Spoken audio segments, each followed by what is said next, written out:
ಇವತ್ತು ಭಾರತ ಸರ್ಕಾರ ಜಿಲ್ಲಾಡಳಿತ ಜಿಲ್ಲಾ ಪಂಚಾಯತ್ ಮೇರಾ ಯುವ ಭಾರತ್ ಕಲಬುರಗಿ ಸರ್ದಾರ್ ವಲ್ಲಭಭಾಯಿ ಪಟೇಲ್ ಅವರ 150ನೇ ಜನ್ಮ ವಾರ್ಷಿಕೋತ್ಸವ ನಿಮಿತ್ತ ಜಿಲ್ಲಾ ಮಟ್ಟದ ಪಾದಯಾತ್ರೆ ಕಾರ್ಯಕ್ರಮ ಏಕ್ ಭಾರತ್ ಆತ್ಮನಿರ್ಭರ್ ಭಾರತ್ ಅಂತೇಳಿ ಕಾರ್ಯಕ್ರಮ ಆಗ್ತಾ ಇದೆ.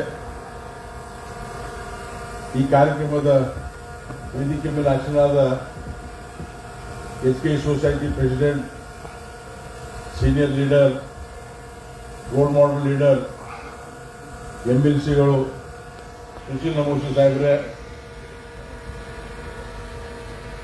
ನಮ್ಮ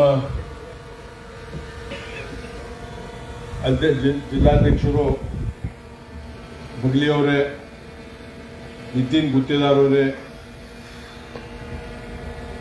ಮತ್ತು ಅಧಿಕಾರಿಗಳಾದ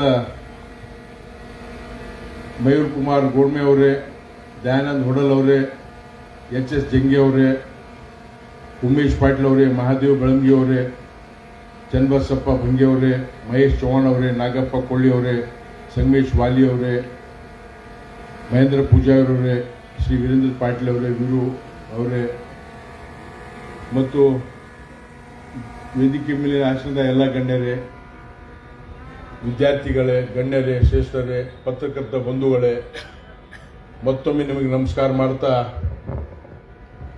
ಇವತ್ತು ಬೆಳಿಗ್ಗೆ 9 ಗಂಟೆಯಿಂದ ಜಗತ್ ಸರ್ಕಲ್ನಿಂದ ವಲ್ಲಭಭಾಯಿ ಪಟೇಲ್ ಸರ್ಕಲ್ವರೆಗೆ ಮತ್ತು ವಲ್ಲಭಭಾಯಿ ಪಟೇಲ್ ಸರ್ಕಲ್ನಿಂದ ಈ ರಂಗಮಂದಿರವರೆಗೆ ಯುವಕರು, ಸೀನಿಯರ್ ಸಿಟಿಸನ್, ಮಹಿಳೆಯರು ಎಲ್ಲರೂ ಪಾದಯಾತ್ರೆ ಮಾಡ್ಕೊಂಡು ಬಂದ್ವಿ. ನಾವು ಪಾದಯಾತ್ರೆ ಶುರು ಆಗೋಕ್ಕಿಂತ ಮುಂಚೆ ಬಾಬಾ ಸಾಹೇಬ್ ಅಂಬೇಡ್ಕರ್ ಅವರ ಮೂರ್ತಿಗೆ, ಬಸವೇಶ್ವರ ಮೂರ್ತಿಗೆ, ಜಗಜೀವನರಾಮ್ ಅವರ ಮೂರ್ತಿಗೆ, ಕೊನೆಗೆ ವಲ್ಲಭಭಾಯಿ ಪಟೇಲ್ ಮೂರ್ತಿಗೆ ಹೂವಿನ ಹಾರ ಹಾಕಿ ನಾವೆಲ್ಲ ಬಂದಿದ್ದೀವಿ. ನಿಮಗೆಲ್ಲರಿಗೂ ಶುಭಾಶಯಗಳು, ಧನ್ಯವಾದಗಳು. ಇವತ್ತು ಈ ಕಾರ್ಯಕ್ರಮದ ಉದ್ದೇಶ ಯುವ ಶಕ್ತಿ. ಭಾರತದ ಮಹಾಶಕ್ತಿ ಅಂದ್ರೆ ಯುವ ಶಕ್ತಿ.